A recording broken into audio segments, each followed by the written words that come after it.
Tom Maior. E toda sexta-feira aqui no Tom Maior é dia de mais um episódio da nossa série Forma do Bem. Forma do Bem. Como evoluímos, transformamos e nos superamos. Se permita transcender além do seu tom maior. Nosso tema de hoje aqui na Forma do Bem é para falar sobre os desafios de transcender a lógica da sociedade de consumo. Para falar então sobre esse assunto, estamos conectados a partir de agora aqui no Tom Maior com a especialista em economia circular, Angélica Rotondaro. Angélica, grande abraço para você, seja muito bem-vinda aqui ao Tom Maior. Obrigada, boa tarde, é um prazer estar com vocês aqui hoje falando desse tema tão relevante, ainda mais forte agora que a gente passou por esse momento aí de pandemia, né? Que é uma oportunidade para rever os nossos hábitos de consumo. Vamos lá então, Angélica, queria já pedir, né, para você trazer aqui a sua avaliação, de que maneira você enxerga, né, essa relação da sociedade com o consumo. Quando a gente observa, né, ou se dá conta de todas essas mudanças que tem tido em relação a mudanças climáticas, né, acho que sempre tem uma tendência de pensar que é algo que é um problema do outro. Né? O problema é porque a indústria produz muito plástico. O problema é porque tem produtos já prontos que custam mais barato. Mas acho que o primeiro passo é de trazer a responsabilidade para nós mesmos e principalmente no poder que a gente tem como tomador de decisão de compra. Porque isso, no final, é que vai ser o grande motor que vai levar essa mudança para uma economia com menor impacto, principalmente quando a gente fala, né, no primeiro... Acho que tem 3 temas que eu queria aqui compartilhar com vocês, né? O primeiro tem a ver com a nossa relação com resíduo, né? A nossa relação com embalagens, com plásticos, o que a gente está fazendo em termos de descarte. O segundo tema tem a ver com o tema da vez, que é toda essa de falta de água, né? Gestão de recursos hídricos. E o terceiro, com como também a gente pode apoiar pequenos produtores, como buscar esses produtos desses pequenos produtores que estão sempre tão próximos da gente. Então, falando do primeiro, né, que tem a ver com as embalagens, bem, acho que uma forma super séria de trazer o tema é a previsão de que até 2050 vai ter mais plástico do que peixe no oceano.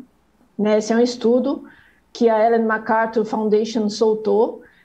Eu que moro no litoral sul de São Paulo, acho que vai ser antes de 2050 que a gente vai ter mais plástico ou lixo no mar do que peixe.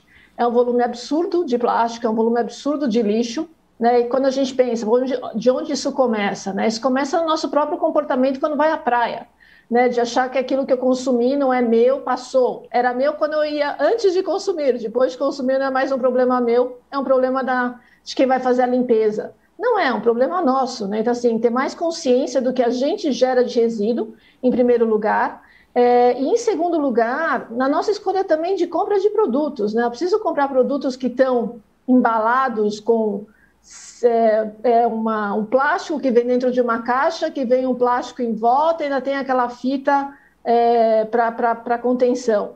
Né? Então, assim, que tipos como eu posso também, com o meu poder de compra, dizer, eu não vou comprar porque está em uma embalagem plástica, né? Que alternativa eu tenho?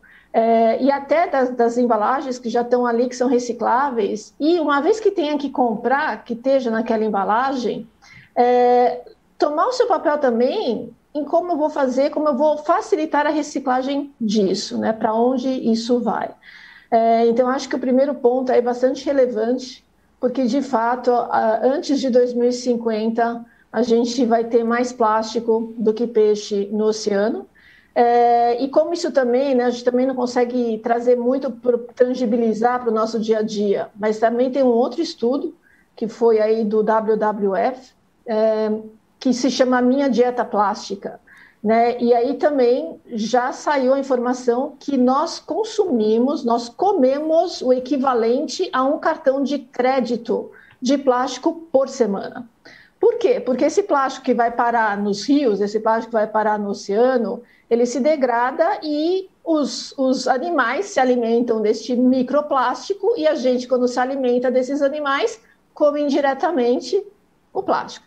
Então, o peixe que a gente come está com plástico, e aí também toda a água e todo o processo da água, porque isso é um grande meio que transporta esse impacto desse resíduo. Então, assim, acho que em primeiro lugar, a consciência, porque não quero ter mais plástico ou mais lixo plástico do que peixe no oceano, e em segundo, porque isso já está afetando a nossa própria dieta. Então, 2 pontos, atenção com a escolha do produto, e segundo, o que eu faço com o meu próprio resíduo, meu próprio plástico.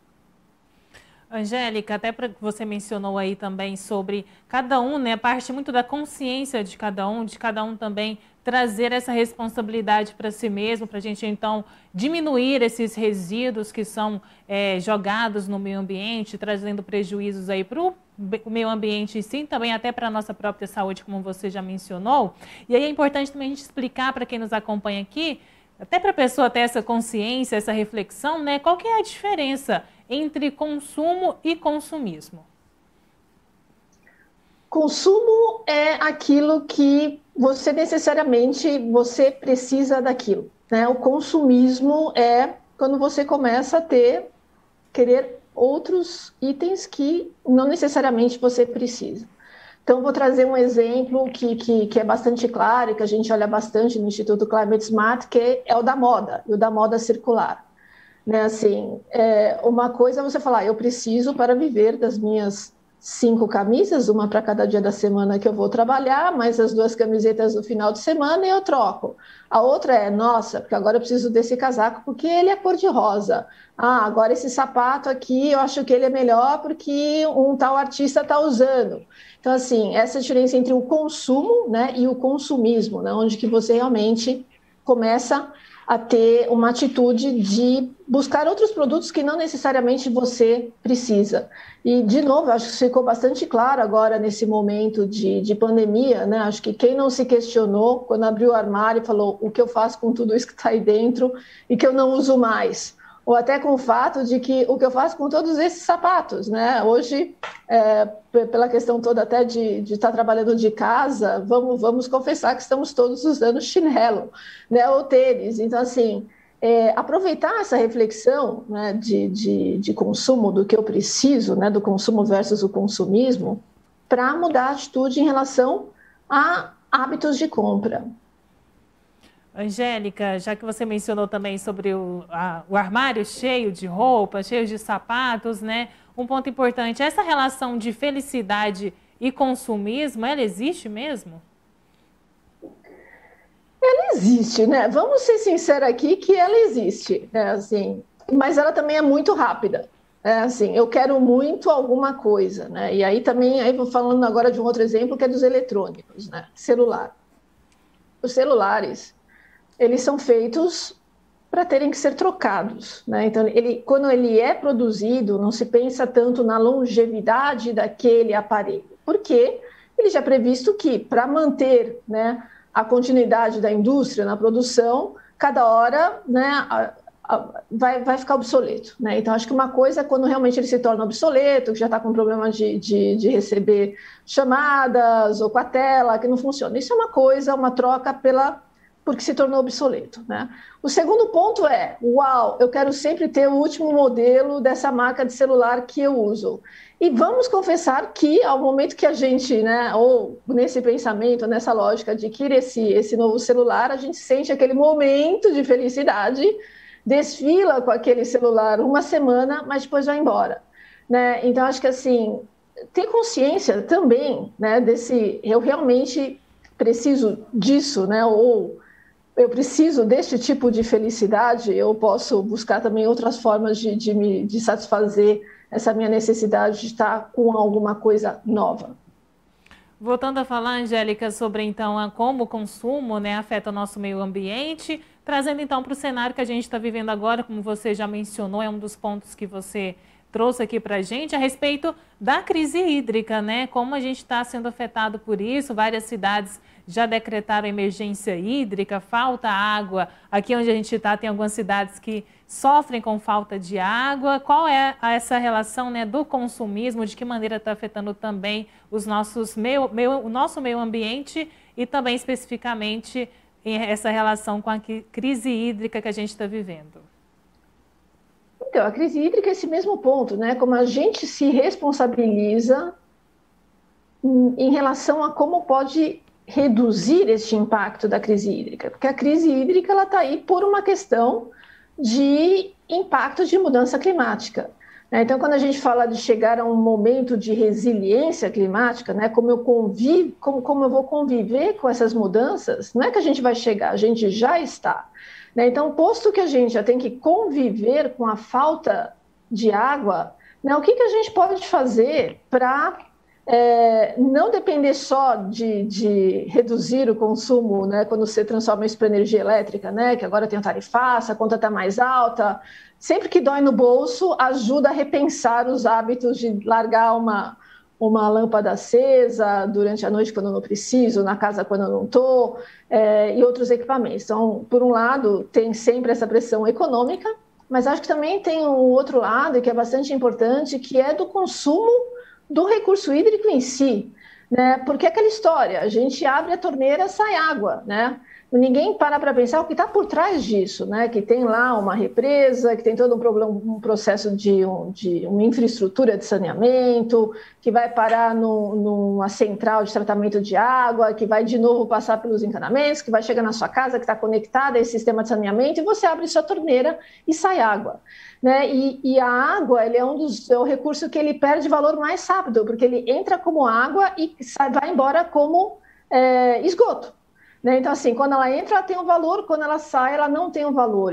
Então, primeiro, tem um pouco dessa consciência de o que leva para essa água chegar até onde eu estou, né? O que é que está por trás disso?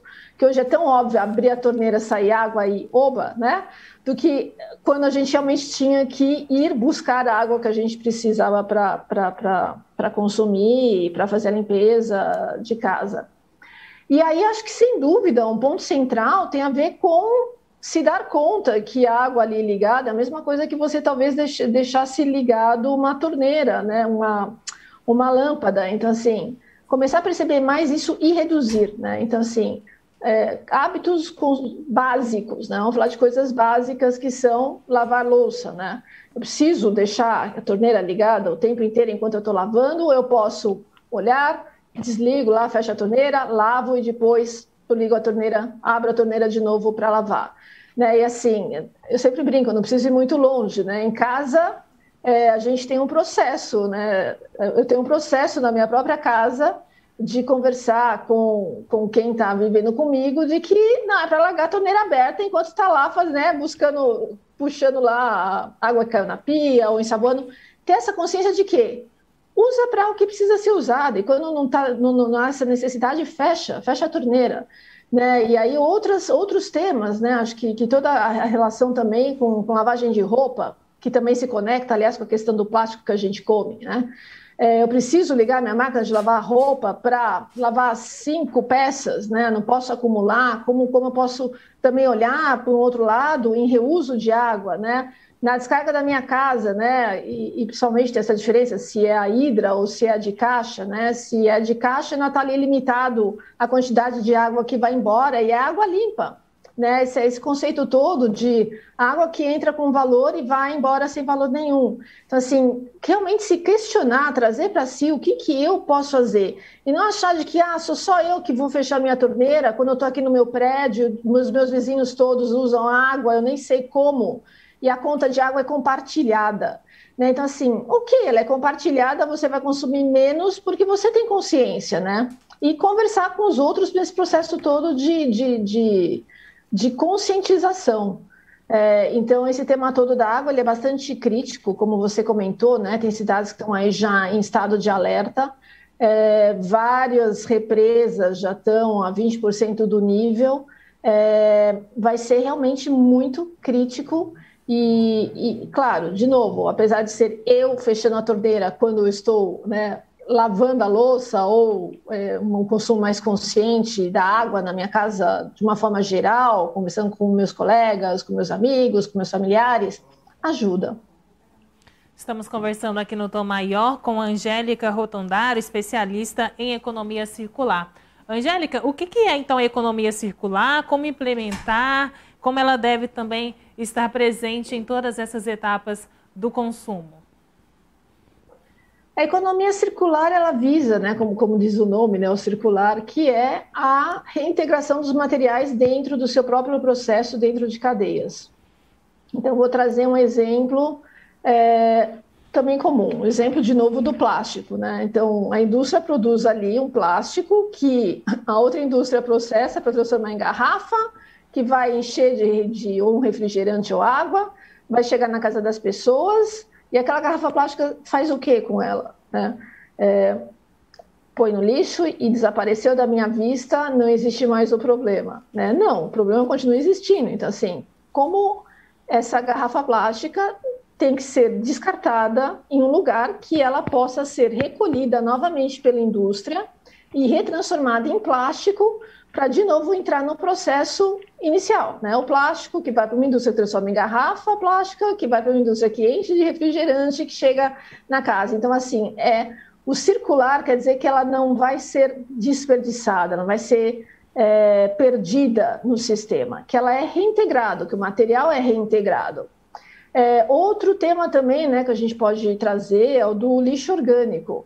O lixo orgânico também, assim, eu tenho ali o meu lixo orgânico, eu faço o que com isso? Né? Desaparece quando vai embora da minha casa? Ou o que mais eu posso fazer com isso em termos de adubagem ou até reduzir esse volume de lixo orgânico, até pela forma como a gente cozinha.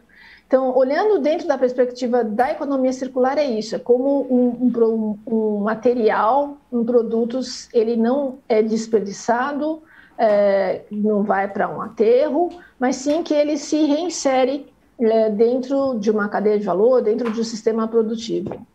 Angélica, as empresas, na sua avaliação, elas estão preparadas, né, para esse realinhamento de valores que é proposto, então, pela economia circular? A economia circular, ela tem um custo. Né? A economia circular, ela prevê, por exemplo, que eu vou ter produtos que eu espero que tenham maior durabilidade. Né? Então, eu vou soltar menos atualizações, vou vender menos. Então, falando um pouco pela questão de realmente de se tornar obsoleto, de se tornar desatualizado. Quando a gente fala, né, da indústria de uso de plástico, o plástico é um material barato. Né? Então, assim, o plástico ele é mais barato do que outras soluções, né? E tem várias outras soluções, né? Soluções que vêm de papel e celulose, que é naturalmente biodegradável. Né? Então, poderia ter uma embalagem que é de papel, né? Ou de papelão mais forte, ou eu poderia ter uma embalagem, agora tem todos esses novos materiais, né? Biomateriais, como a mandioca. Né? Então, tem embalagem de mandioca, ou então, para esse próprio sistema de devolver o plástico, de retrabalhar o plástico, isso tem um custo. Né? Então, e acaba influenciando no preço final de um produto. Então, eu acho que a indústria, ela deve fazer, e várias indústrias estão olhando isso, tanto pelo amor, quanto pela dor. Né? Então, pelo amor, porque quer tomar a frente de falar, eu sou uma empresa consciente que mesmo tendo um custo maior, eu sei que eu vou ter que começar a fazer essa transição por uma economia circular. E até usar isso como um diferencial de marca, preferência do consumidor, e por isso que eu falo do nosso papel como de tomadores de decisão de compra, para ajudar nesse processo. Né? Então, eu chego lá no supermercado e falo, eu vou comprar. Eu dou preferência para comprar refrigerante que está em lata de alumínio e não em garrafa plástica, porque eu sei que o alumínio tem muito maior valor de mercado e é muito mais buscado por esses coletadores, esses catadores, que revendem, há uma economia por trás da lata de alumínio, mas ela é mais cara do que se eu comprasse na de plástico. Mas eu vou lá e falo, eu vou gastar um pouquinho mais, mas eu prefiro uma embalagem de alumínio que eu sei que tem uma economia por trás dela e que ela vai retornar para o sistema. Então, aí são alguns exemplos. Então, falando do lado do amor. Falando pelo lado da dor, né, não é possível que desde uma perspectiva uma perspectiva legal, né, uma perspectiva jurídica, né, de lei dos resíduos sólidos, por exemplo, né, que a gente sabe que se até 2050 vai ter mais plástico do que peixe no oceano, né, que os governos vão começar a taxar mais por esse resíduo que não é tratado. Então, assim, isso também é um alerta para as empresas de falar, ok, né, eu não quero ter este custo futuro, eu não quero ter um custo futuro de uma multa, eu não quero ter o custo futuro de estar exposto quando falarem das 5 empresas que mais poluem e eu estar lá na lista dos 5 mais e perder preferência de consumidor. Então, acho que a indústria, algumas indústrias estão mais avançadas, outras menos, e eu acho que sempre tem essa perspectiva de olhar ou porque está fazendo, ou pelo amor ou pela dor, e por isso, de novo, o nosso papel como consumidor de ajudar, né, a criar mercados que vão ser também, as empresas também vão falar, eu não vou mais usar esse tipo de material porque eu sei que ele está sendo banido, que a maior parte dos consumidores não quer mais aquele tipo de material. Angélica, a gente está vendo aqui, né, já para finalizar então o nosso bate-papo, a gente vê que consumo, economia circular e meio ambiente estão totalmente ligadas um ao outro, né, um ali falando com o outro, todos têm alguma relação e influencia um no outro também. Mas a sociedade, né, ela é moldada para que as pessoas consumam, né, estimuladas ao consumismo ali o tempo todo, né, mesmo quando não precisam desses itens consumidos. Para finalizar, então, aqui o nosso bate-papo, eu queria saber como, né, reverter essa lógica de que a sociedade é tão estimulada para o consumismo, já aí também falando dessa ligação entre o consumismo, a economia circular e, é claro, o meio ambiente. Voltando, né, acho que é realmente trazer responsabilidade para nós, né, então como eu me comporto como consumidora, no momento da compra, no momento que eu vou tomar a decisão, né, primeira decisão, eu realmente preciso, né, a segunda eu preciso, ou porque vai me deixar um pouquinho feliz, ou porque eu realmente necessito desse produto agora. E aí, em termos de menor nível de consumo, e não só isso, né, mas, de novo, de olhar como buscar produtos que sejam mais sustentáveis, né?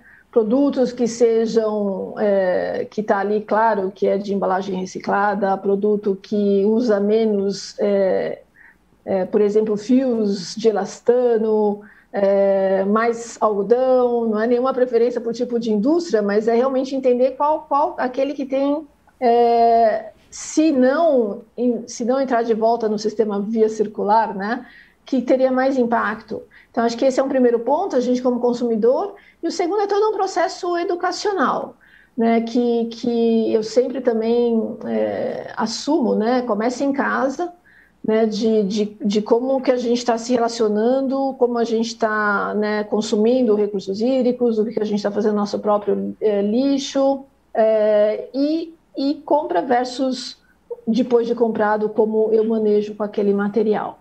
Então, acho que é dentro dessa perspectiva para começar nesse processo de conviver frente a esse nosso momento que já começou de resiliência climática, né? A gente já está com problema de mudança climática aí, não é que um dia ele vai chegar, ele já está, né? Então, como lidar com isso? Angélica Rotondaro, especialista em economia circular, muito obrigada pela sua participação conosco aqui no Tom Maior, seja sempre bem-vinda. Prazer é meu. Obrigada e boa tarde.